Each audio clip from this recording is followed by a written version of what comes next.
ensemble une partie du chapitre 8 du livre du Deutéronome. C'est de ce chapitre que je retiendrai les quelques versets qui serviront d'appui pour la prédication. Donc Deutéronome chapitre 8. Je vais lire d'abord les 3 premiers versets.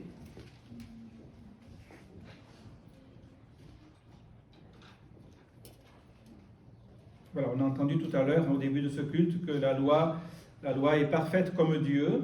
Et même si nous ne sommes plus sous la loi, cette loi continue à nous instruire de la pensée de Dieu et même de qui est Dieu.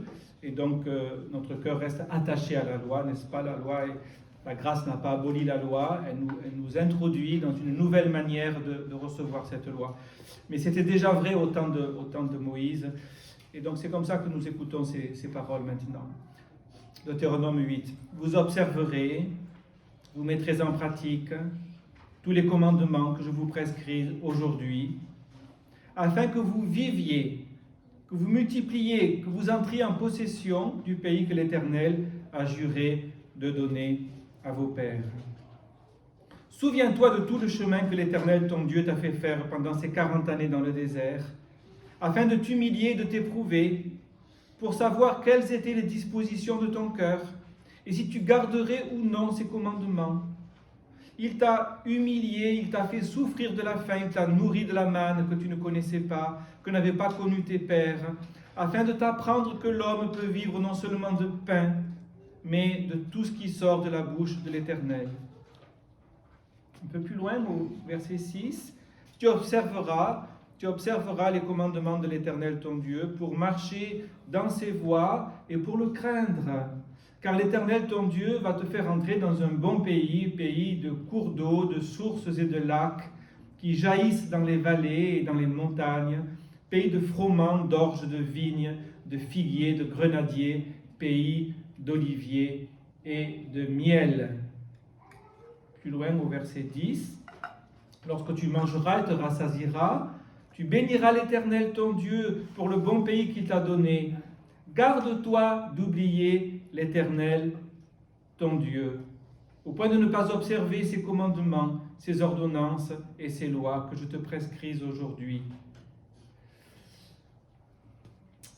Voilà, et puis enfin le verset 14. Prends garde que ton cœur ne s'enfle et que tu n'oublies l'Éternel ton Dieu qui t'a fait sortir du pays d'Égypte, de la maison de servitude. Maintenant, nous allons entendre quelques versets de chapitre 15 de l'évangile de Jean, donc parole de Jésus. Maintenant, chapitre 15 de l'évangile de Jean, chapitre versets 9 à 11. Jésus dit, « Comme le Père m'a aimé, je vous ai aussi aimé. » Comme le Père m'a aimé, je vous ai aussi aimé. Ce comme n'est pas seulement un comme d'imitation, c'est un comme de prolongement. Vous voyez, on pourrait dire, parce que le Père m'a aimé, moi aussi je vous ai aimé. Du fait que le Père m'a aimé, moi aussi je vous ai aimé. Demeurez dans mon amour. Si vous gardez mes commandements, vous demeurerez dans mon amour, de même que j'ai gardé les commandements de mon Père et que je demeure dans son amour. Je vous ai dit ces choses afin que ma joie soit en vous et que votre joie soit parfaite. Et un dernier verset, première lettre aux Thessaloniciens, chapitre 4, le premier verset. 1 Thessaloniciens 4, le verset 1. Au reste, frères, puisque vous avez appris de nous comment vous devez vous conduire et plaire à Dieu, et que c'est là ce que vous faites. Voilà, c'est bien de l'entendre comme ça, hein? C'est là ce que vous faites. Eh bien, nous vous prions, nous vous conjurons au nom du Seigneur de marcher à cet égard de progrès en progrès. Le thème de ce message, c'est Dieu comme un Père. Voilà. Ce n'est pas quelque chose de nouveau pour nous d'entendre cela, mais je pense que dans cette alliance où Dieu se révèle à nous comme un Père, au travers de Jésus-Christ, eh bien, comment dire cela? Nous vivons dans un contexte qui ignore tellement cette réalité, n'est-ce pas? Nous vivons dans un contexte qui ignore tellement ces choses qu'il est nécessaire que nous les entendions redire de plusieurs manières et à plusieurs reprises. Voilà. Un orphelin est un enfant dont les parents sont morts. Beaucoup de chrétiens vivent comme des orphelins. De ce chapitre 8 du livre du Deutéronome, je retiens 3 leçons. Voilà. Je vais en retenir plus, j'en ai choisi 3, à partir de versets qui se répètent d'ailleurs dans ce chapitre, et c'est pourquoi je me suis dit, là il y a une insistance, donc il y a une leçon, on pourrait dire surlignée. Vous voyez, dans nos Bibles, nous surlignons. Eh bien, les Hébreux, ils ne surlignaient pas, ils répétaient plusieurs fois la même chose à plusieurs reprises pour marquer l'insistance. Et la première leçon est celle-ci, nous l'entendons avec ces paroles, « Garde-toi d'oublier l'Éternel, ton Dieu ». Et donc, si c'est répété plusieurs fois dans ce chapitre, au verset 11, encore au verset 14, eh bien, c'est qu'il y a un risque d'oublier l'Éternel, son Dieu, quand bien même on le connaît. Celui qui ne connaît pas l'Éternel, il a juste entendu parler de lui, eh bien, il peut l'oublier. Mais celui qui connaît l'Éternel, c'est une chose étrange, mais bien réelle, hein. Celui qui connaît l'Éternel, celui qui a mis sa main dans la main de l'Éternel, celui qui marche avec l'Éternel, même lui, il peut oublier l'Éternel à certains moments. Par exemple, il y a le réflexe de prendre son portable tout de suite. Voilà. Vous connaissez ce réflexe, hein? Vous savez ce que ça veut dire, hein? Il y a un petit problème, hop, tout de suite on envoie un SMS ou un appel. Eh bien, peut-être qu'à ce moment-là, on a oublié l'Éternel. Comprenez? Je dis peut-être, parce que c'est pas sûr, mais c'est possible. Tout d'un coup, on s'est un peu affolé comme quelqu'un qui ne connaît pas l'Éternel. On a commencé par penser à lui, il doit avoir une solution. Alors peut-être il fallait appeler celui-ci ou celle-là, mais peut-être il fallait d'abord dire, Seigneur, voilà, maintenant je suis dans ta main. Voilà. Une voiture tombe en panne au milieu de la route, il pleut, voilà, on dit, comment je vais faire? Et tout de suite on appelle quelqu'un, etc. Et peut-être il faut appeler quelqu'un, mais peut-être il faut d'abord se souvenir de l'Éternel. Et spécialement dans ce moment-là. Ce n'est pas évident. Pour moi, ce n'est pas évident, je peux vous le dire. Je pourrais vous raconter plusieurs anecdotes, je ne vais pas le faire, mais où ce n'était pas évident. Voilà. Garde-toi d'oublier l'Éternel ton Dieu, parce que si tu oublies celui qui te tient, celui d'où tu procèdes, tu as moins de chances de parvenir au but qu'il a fixé pour toi.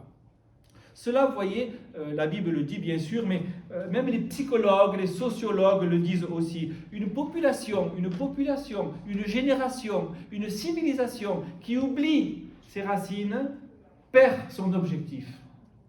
Elle commence à tourner en rond, elle commence à se demander où elle est. Si vous allez dans un kiosque à journaux, dans les gares, il y en a forcément. Vous voyez les titres des premiers articles, des articles à une des journaux, ou des livres qui paraissent, c'est singulier, vous voyez. La recherche du bonheur, la recherche du sens, la recherche de l'apaisement, enfin vous connaissez tout cela très très bien. Eh bien, si on recherche, c'est qu'on ne l'a pas trouvé. C'est qu'on a perdu la source, on a perdu la direction. On ne se souvient même plus où d'autres avant nous ont puisé à cette source pour vivre et pour être rassasiés. On cherche comme si on débutait, comme si on était la première génération. Alors ça nous rajeunit quelque part, mais enfin, ça ne nous fait pas forcément avancer beaucoup, n'est-ce pas? Voilà. Souviens-toi de ton Créateur pendant les jours de ta jeunesse, dit le livre de l'Ecclésiaste. Et là, comment dire cela? Être dans une terre et vivre dans une humanité qui est le fruit du hasard, ce n'est pas du tout comme vivre dans une terre qui est créée par Dieu, qui raconte la gloire de Dieu, comme dit le psaume 19. Et ce n'est pas du tout pareil que d'être des hommes et des femmes créés intentionnellement par un Dieu personnel qui fixe des échéances et un aboutissement. Ce n'est pas du tout pareil. La notion du temps n'est pas la même. Quelqu'un m'a dit, je ne sais plus qui, voilà, s'il n'y a pas de Dieu, si l'univers s'est créé tout seul, nous sommes une seconde dans une immensité sans commencement ni fin. Bonjour les anxiétés. Bonjour les anxiétés. Voilà. Ça veut dire on ne sait pas d'où on vient, on ne sait pas où on va, on ne sait pas pourquoi on est là. et en fait on ne sait pas grand-chose, quoi.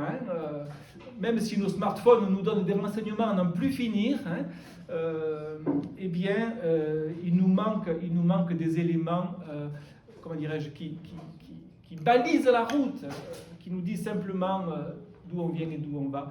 Voilà. Donc ce n'est pas du tout pareil. Or, c'est dans un monde comme cela, intentionnellement, de la part de ceux qui nous dictent ce qu'il faut croire, c'est dans un monde comme cela que nous vivons. Et c'est dans ce monde que le livre du Deutéronome et toute l'Écriture nous rappelle: garde-toi d'oublier l'Éternel ton Dieu. Aujourd'hui, on se souvient beaucoup de la création et on oublie le Créateur. Vous voyez l'erreur?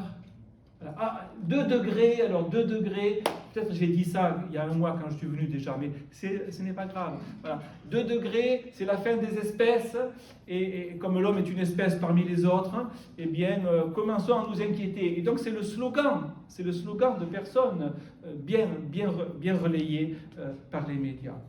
Voilà. On se souvient de la création, mais on oublie le Créateur. Garde-toi d'oublier l'Éternel ton Dieu. Dans ce texte, dans ce passage,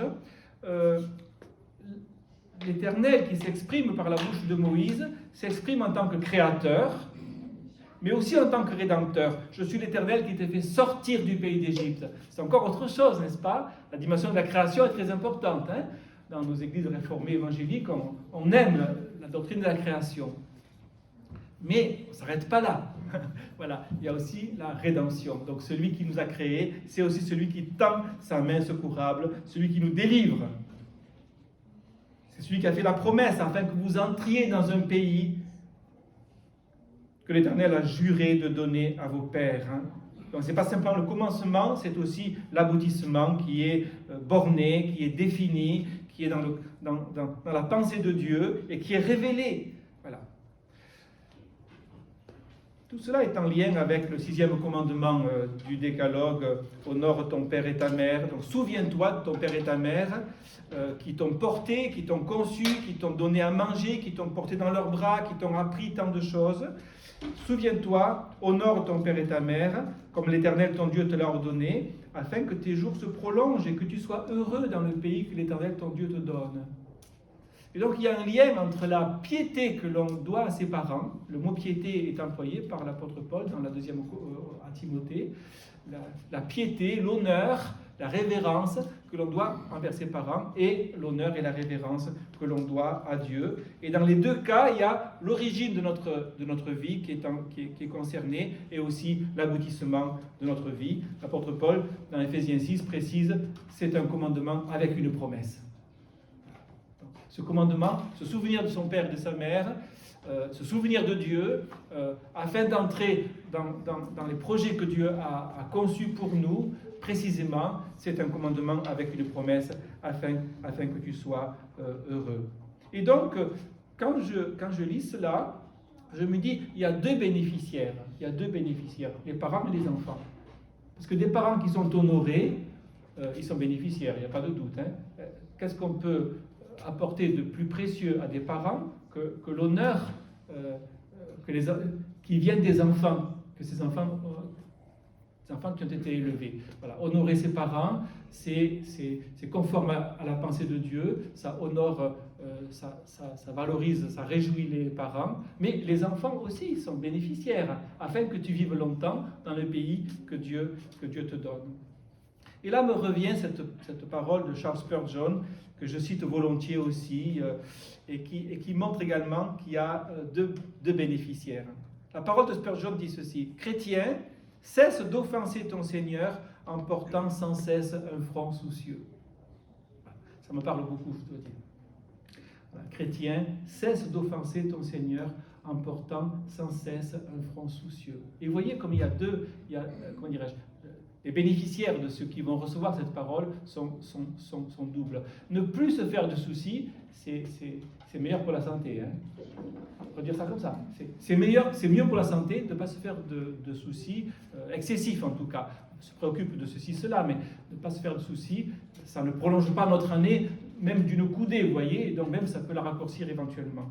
Et donc, c'est bon pour celui qui ne se fait pas de soucis. Mais il y a un autre bénéficiaire, c'est Dieu. Parce que Spurgeon dit, cesse d'offenser ton Seigneur. Et donc il y a deux raisons pour ne pas se faire de soucis. C'est d'être en meilleure santé, on pourrait dire, pour parler un peu rapidement, mais c'est aussi que le Seigneur soit honoré et non pas offensé. Parce que quand je me fais du souci, j'offense mon Seigneur. Ça veut dire que j'exprime un doute à son égard. Là, il a dit ça, mais c'est pas si sûr. Il a dit ça, mais je vois que c'est le contraire qui se passe. Il a dit ça, mais il y a longtemps. Enfin, ça ne me concerne pas. Vous voyez comme ces réflexes peuvent nous venir. Voilà. Et donc, quand il est dit « Garde-toi d'oublier l'Éternel ton Dieu », c'est bon pour nous, mais c'est bon pour lui. C'est doublement bon. Je trouve que ça pèse dans la balance, on pourrait dire. Voilà. Gardons-nous d'oublier l'Éternel, notre Dieu, dans quelle situation qui se présente, surtout dans les situations difficiles. Alors quelqu'un dira, mais c'est plus facile de dire ça à Lyon qu'à Kiev ou qu'à Odessa. Mais c'est à Kiev et à Odessa qu'il faudrait s'en souvenir tout spécialement. Donc dans des situations difficiles, ce n'est pas un peu moins vrai, c'est aussi vrai qu'ici. Voilà. Et moi, de par moi, j'ai envie de dire, c'est partout la guerre, frères et sœurs. Pas qu'à Odessa et pas qu'à Kiev, ici aussi. Cette guerre, elle se profile autrement, elle est moins visible, il y a plus d'apparence sociale et voilà, vous voyez ce que je veux dire. Mais quand je suis rentré moi-même de pays en guerre, mon réflexe était de dire, c'est partout la guerre, il y a simplement des endroits où ça se voit plus. Et donc qu'on soit ici ou qu'on soit là, n'est-ce pas, eh bien cette parole a toute son importance. Garde-toi d'oublier l'Éternel, ton Dieu. Ne vivons pas comme des orphelins. C'était mon premier point, et mes points sont de plus en plus courts. Voilà, je le dis pour ceux qui enregistrent. Voilà. La deuxième leçon, je l'appuie sur deux mots qui reviennent à plusieurs reprises dans ce chapitre 8 du Deutéronome, l'humiliation et l'épreuve. Alors on dira, oui, et l'amour de Dieu. Alors, nous, on avait pensé qu'avec l'amour de Dieu, les mots humiliation et épreuve étaient évacués, hors jeu. Plus d'humiliation, plus d'épreuve. Et là, ce Dieu qui nous aime, ce Dieu qui est comme un père pour nous, dans une alliance, on pourrait dire, indestructible, ce Dieu nous parle d'humiliation et d'épreuve. Ces mots reviennent au verset 2 et au verset 16. Pourquoi ? La réponse est donnée dans le passage. C'est pour te faire ensuite du bien. Il faut l'apprendre, ça ne coule pas de source, quoi. Un petit enfant ne comprend pas tout de suite que si on l'humilie en le corrigeant ou si il vit une épreuve, il ne comprend pas immédiatement que c'est pour ensuite un bien, n'est-ce pas ? Comme il est dit de Jésus quand il avait 12 ans, n'est-ce pas ? Il grandissait, voilà, il était soumis à ses parents. Et il grandissait en sagesse, en stature et en grâce devant Dieu et devant les hommes. Enfin, grandir, ça ne se fait pas en un instant, vous voyez, c'est sur le moyen terme et même sur le long terme.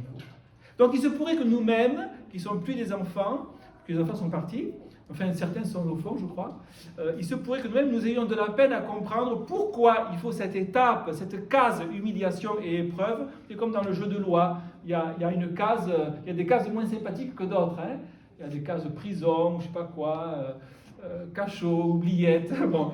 Pourquoi il y a des cases comme cela ? Pourquoi il faut qu'on soit d'abord humilié et éprouvé avant d'être relevé et béni ? Bon, on pourrait en parler jusqu'à ce soir. La Bible en parle très souvent, donc c'est un fait attesté. Voilà. Comment avancer ? Imaginons qu'une personne soit bénie, enrichie, comblé par Dieu sans avoir auparavant été éprouvé et humilié. Donc Dieu oublie d'humilier cette personne, il enrichit, il la bénit, il fait des dons, des bénédictions, du fruit, etc. Voilà. Qu'arriverait-il ? Notre passage le dit, verset 17, « C'est afin que tu ne dises pas « Ma force et la puissance de ma main m'ont acquis ces richesses. » Mais comme ces réflexes sont quand même... Voilà. Je suis un peu meilleur, je ne suis pas parfait, mais je suis un peu meilleur que lui ou qu'elle. Et donc c'est normal que maintenant, ça baigne un peu plus. Quoi. J'ai fait ce qu'il fallait, donc Dieu me bénit, va me bénir encore, et me bénira toujours. Et donc, vous voyez, ma force et la puissance de ma main m'ont acquis ces richesses. Voilà un réflexe qui doit passer au creuset pour être consumé et ne plus exister. Parce que ce réflexe-là, ma force et ma main m'ont acquis ces richesses, contredisent le principe de la grâce. Contredisent cette affirmation centrale de l'Écriture, tout vient de Dieu. Et tout est pour lui. Voilà. Et bien sûr, nous, on est concernés au passage, n'est-ce pas? Mais ça ne vient pas de nous et ce n'est pas pour nous. Ce n'est pas seulement pour nous. Et le texte, nous l'avons lu tout à l'heure, dit aussi, c'est afin de t'apprendre que l'homme ne vit pas seulement de pain, mais aussi de ce qui sort de la bouche de Dieu. Je rappelle que Jésus a cité cette parole. D'ailleurs, quand Jésus a cité cette parole? Dans le désert. Quand Jésus est-il allé au désert? Juste après son baptême. Ce n'était pas le seul désert qu'il a traversé dans sa vie d'ailleurs, n'est-ce pas? Et qui a conduit Jésus dans le désert? Le Saint-Esprit. Donc ce n'est pas une erreur. Jésus ne s'est pas égaré dans le désert parce qu'il était insouciant. L'Esprit conduisit Jésus dans le désert pour y être éprouvé ou tenté. C'est le même mot. Parce qu'une épreuve, c'est une tentation c'est une épreuve. Voilà. Et donc là, on peut dire, il y a Jésus qui avait déjà appris beaucoup de choses quand même. Jusqu'à 30 ans, il avait déjà beaucoup appris. Mais il y a encore une école. Et ça nous concerne aussi. Certains d'entre nous ont déjà appris beaucoup depuis longtemps. Mais ce n'est pas fini. C'est pas fini. Voilà. L'école dure jusqu'au dernier souffle. Et dans mon ministère d'aumônerie hospitalière, je vois des personnes très âgées qui apprennent encore dans les dernières périodes de leur vie des choses magnifiques. C'est très beau quand même. Quelquefois, quelques jours avant de mourir, on a terminé, ils ont tout appris. Non, ils apprennent encore des choses qui leur apportent des joies insoupçonnées au moment où tout décline et s'achemine vers le tombeau quelque part. Voilà. Donc, on peut toujours apprendre. Voilà. Et Jésus dit dans le passage que nous avons lu, Jean 15, « Je vous ai connaître ce que j'ai appris de mon Père. » Donc Jésus a appris, n'est-ce pas? Et nous pouvons apprendre aussi. L'apôtre Paul dit « J'ai appris ». Plusieurs fois, il dit cela. J'ai appris à être content dans la disette et dans l'abondance. Ce n'est pas évident, n'est-ce pas? J'ai appris à être content en toutes circonstances, dit-il. Ça ne prend pas en 3 minutes. Moi, je n'ai pas fini d'apprendre cela encore. Vous voyez, je suis en train d'apprendre. Et j'espère que j'apprends. Ça serait souhaitable. Voilà. J'ai appris à être rassasié et à avoir faim. Voilà. Est-ce que cet apprentissage est facile? Certainement pas. Certainement pas. L'Épître aux Hébreux dit, bien qu'il fût fils, Jésus a appris dans les choses qu'il a souffertes. On a une clé là, c'est évident, n'est-ce pas? C'est-à-dire dans la souffrance que Dieu permet, nous apprenons des vérités qui autrement nous resteraient extérieures. C'est comme ça. Vous pouvez lire 10 livres, comment être heureux, comment aller mieux, comment être béni, comment être en bonne santé. Vous pouvez lire 10 livres, même 100 livres, vous apprendrez des choses. Mais les vraies leçons, vous les apprendrez dans le temps de l'épreuve, frères et sœurs. Voilà. Même les prédications ne remplacent pas le temps de l'épreuve. Voilà. Et est-ce que Dieu se réjouit de nous éprouver? La réponse est non.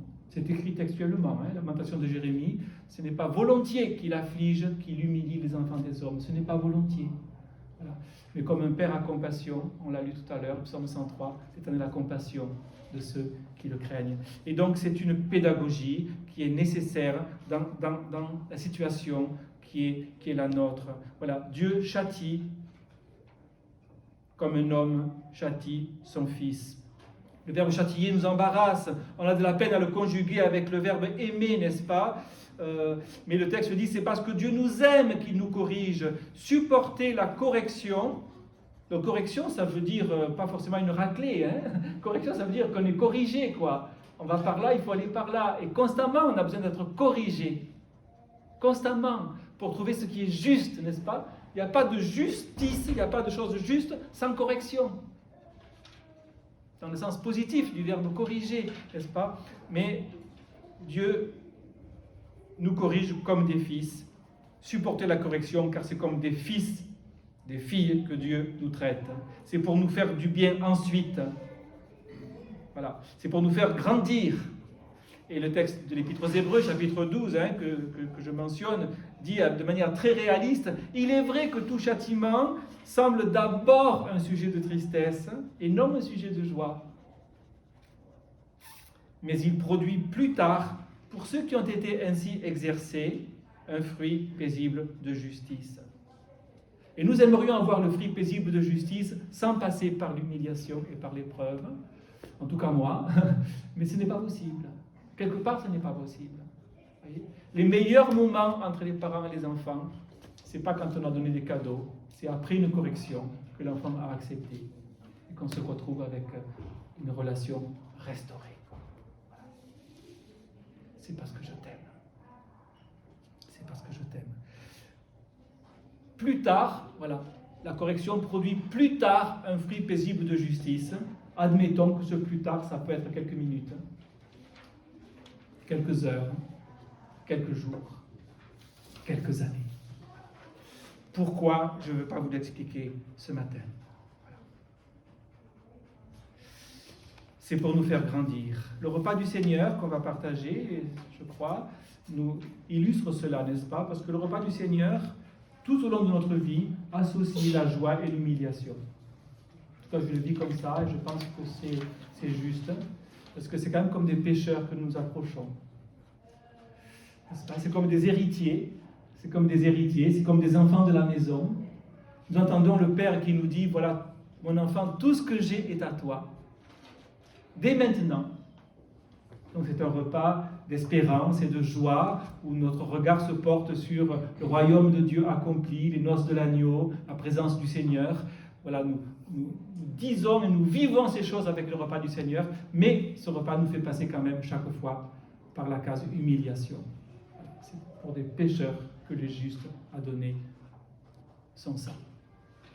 Et nous n'oublions pas cela. Et cette communion agrémentée d'une joie toute particulière que les incroyants ne peuvent pas comprendre, mais aussi d'une tristesse, d'une humiliation que les incroyants ne peuvent pas comprendre, cette communion, cette joie et cette peine forgent l'âme du chrétien. Mon dernier point, très court donc, il porte comme titre, donc premier point, garde-toi d'oublier l'Éternel ton Dieu. Deuxième point, l'humiliation et l'épreuve.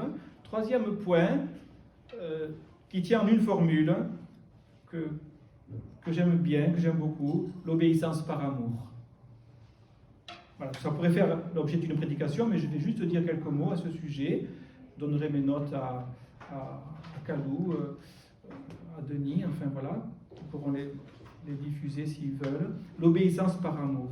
Voilà, notre texte le dit, lorsque tu mangeras et te rassasieras, tu béniras l'Éternel ton Dieu pour le bon pays qu'il t'a donné. Garde-toi d'oublier l'Éternel ton Dieu au point de ne pas observer ses commandements. Alors, voilà, associer ces deux mots, obéissance et amour, c'est pas si évident quand même. On pourrait dire il y a l'obéissance et il y a l'amour. Certains disent le papa, la maman. C'est pas juste, c'est pas juste. La maman peut faire obéir et le papa peut aimer. Vous le savez, enfin je le dis quand même. Voilà. Mais en tout cas, tenir ensemble ces deux mots, l'obéissance et l'amour, c'est une sorte de défi quand même. Voilà. Mais pour nous, ce défi, normalement, il a trouvé sa résolution. Voilà. Et je trouve que c'est un beau moteur de la vie chrétienne que d'associer ces deux mots, obéir par amour. Et dans Jean 15, versets 9 à 11, qu'on a entendu, Jésus dit ça vraiment. De même que j'ai gardé les commandements de mon Père, que je demeure dans son amour. C'est-à-dire, Jésus a ouvert la voie quand même. Eh bien, de même, si vous gardez mes commandements, vous demeurerez dans mon amour. Je vous ai dit ces choses afin que votre joie soit parfaite. Afin que vous ayez ma joie et que votre joie soit parfaite. Obéir par amour, je trouve que c'est magnifique. Le même esprit qui nous fait appeler Dieu Papa, nous conduit, nous incline à garder ses commandements, qui sont pour nous plus doux que le miel à la bouche. Voilà. C'est la voie que Jésus a ouverte. Ce n'est pas un idéal, c'est la marche chrétienne. Voilà. Est-ce que c'est possible avec Jésus? Oui. Est-ce que cela rend triste? Non, cela rend joyeux. Et je termine avec un texte qui n'est pas de moi, mais que je vous suggère et que vous retrouverez dans mes notes. Voilà. Les orphelins se sentent toujours seuls, les fils et les filles jamais. Les orphelins obéissent par crainte ou par calcul, les fils et les filles obéissent par amour. Les orphelins sont perfectionnistes, les fils et les filles sont dans le repos. Les orphelins redoutent les échecs, les fils et les filles sont confiants. Les orphelins cherchent l'approbation de tous, les fils et les filles cherchent à plaire à Dieu. Les orphelins doutent toujours de l'amour, les fils et les filles en sont certains. Les orphelins s'inquiètent pour eux, les fils et les filles s'inquiètent pour les autres, aident les autres. Les orphelins se vantent, les fils et les filles sont reconnaissants. Les orphelins peinent dans la prière, les fils et les filles prient avec spontanéité. Je vais prier un instant.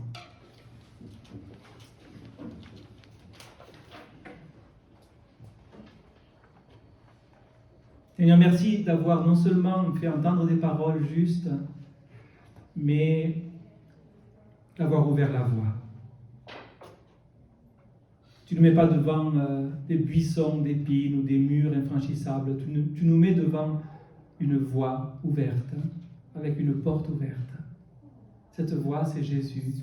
Cette porte, c'est Jésus que nous avons connu. Et avec lui, nous pouvons, Dieu vivant, t'obéir par amour.